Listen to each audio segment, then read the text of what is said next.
আজকে তোমাদের বানিয়ে দেখাবো তিলের নাড়ু, যেটা তোমরা খুব সহজে আর অল্প সময়ে বাড়িতেই বানিয়ে নিতে পারবে।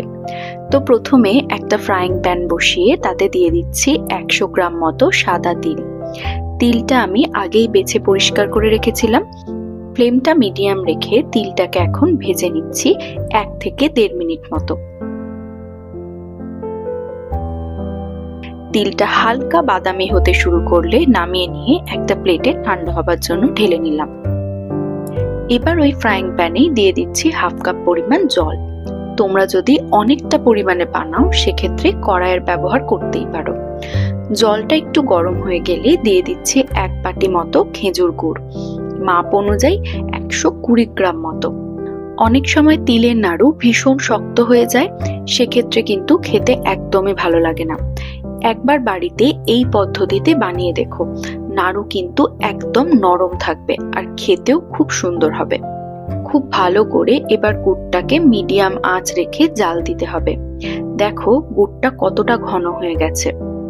একটা বাটিতে জল দিয়ে তাতে অল্প একটুখানি গুড় তুলে নিয়ে যদি দেখো জলের মধ্যে গুড়টা মিশছে না, এরকম দলা মতো করা যাচ্ছে, জানবে গুড়টা একদম তৈরি।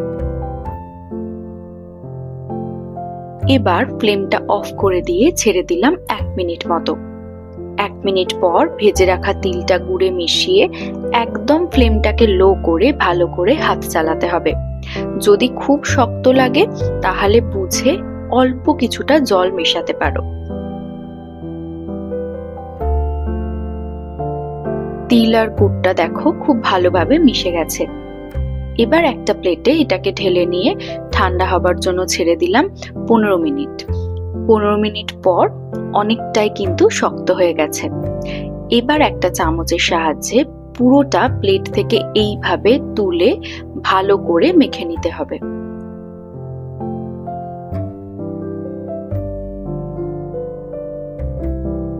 এরপর হাতে অল্প ঘি মাখিয়ে নাড়ুর শেপে ছোট ছোট করে গড়ে নিলেই তৈরি তিলের নাড়ু।